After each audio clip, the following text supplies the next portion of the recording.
कार्तिक मास की कृष्ण पक्ष की अष्टमी को अहोई माता का व्रत व पूजन किया जाता है। इस दिन महिलाएं संतान की सुख समृद्धि के लिए और उनकी लंबी आयु के लिए व्रत रखती हैं। रात के समय तारों की छाँव में अहोई माता की कहानी सुनती हैं और तारे को जल देकर अपना व्रत संपूर्ण करती हैं। उसके पश्चात ही भोजन करती हैं। अहोई माता व्रत कथा।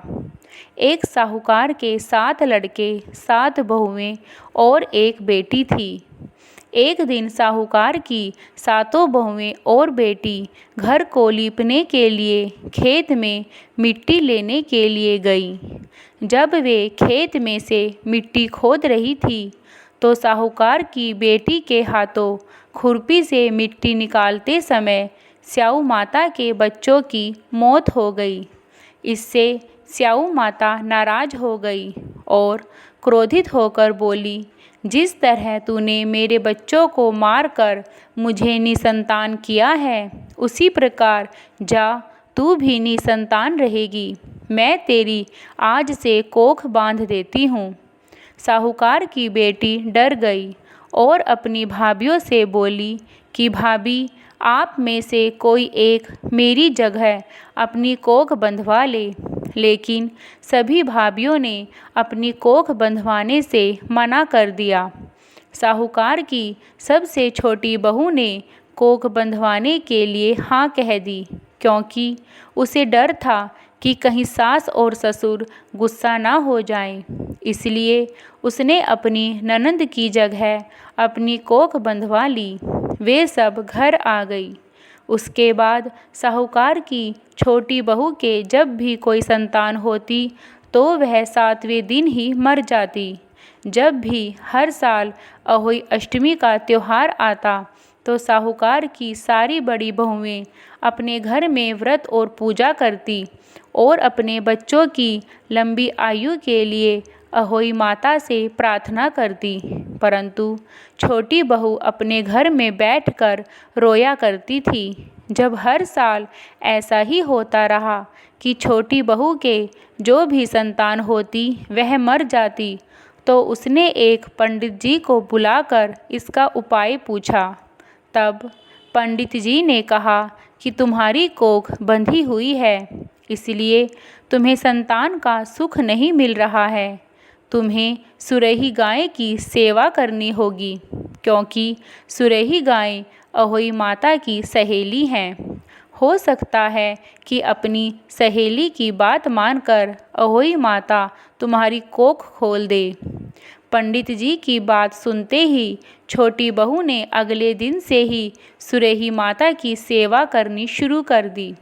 साहूकार की छोटी बहू हर रोज़ सुरही माता का गोबर उठा देती, वहाँ पर साफ सफाई करती, पीने के लिए पानी भर कर रखती।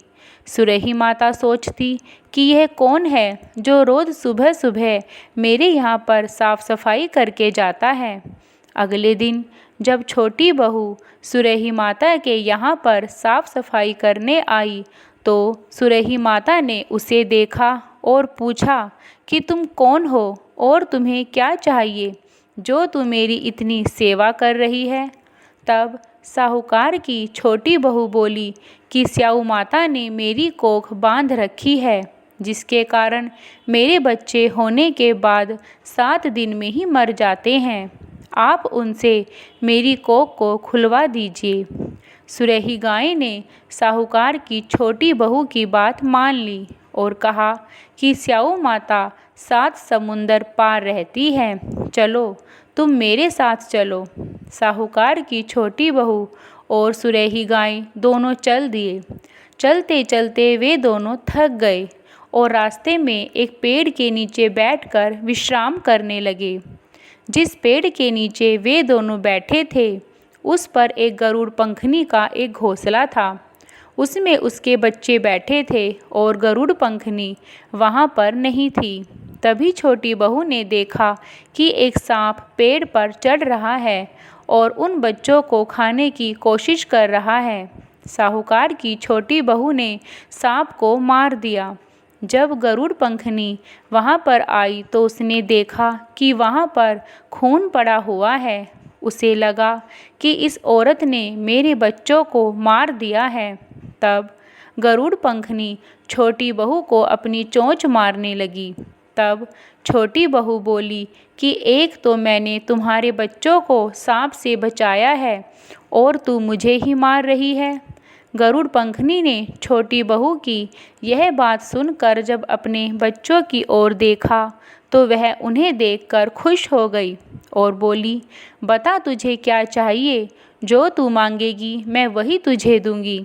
साहूकार की बहू बोली कि हमें 7 समंदर पार स्याऊ माता से मिलने जाना है, क्या तू हमें वहाँ पर ले जा सकती है। तब गरुड़ पंखनी ने साहूकार की छोटी बहू और सुरेही गाय माता को अपने पंखों पर बैठा लिया और 7 समुंदर पार ले गई।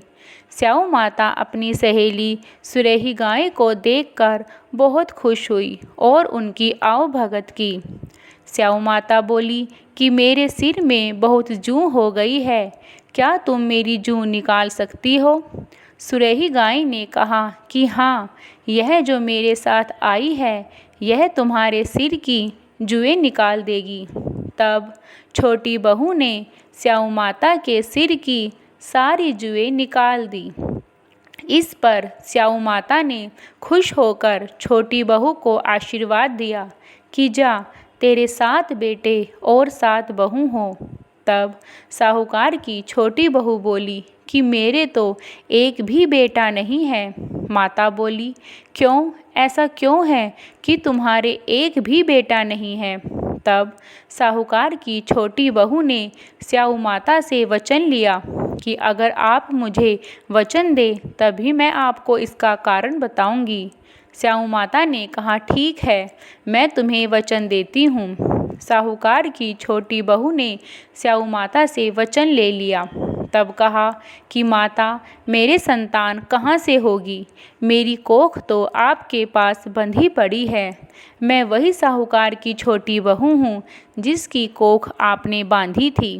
तब स्याऊ माता बोली कि तूने तो हमें ठग लिया, परंतु जब मैंने तुम्हें आशीर्वाद दे ही दिया है कि तुम्हारे 7 बेटे और 7 बहू होंगी तो ठीक है, जाओ, तुम्हें घर में तुम्हारे 7 बेटे और 7 बहू मिलेंगी।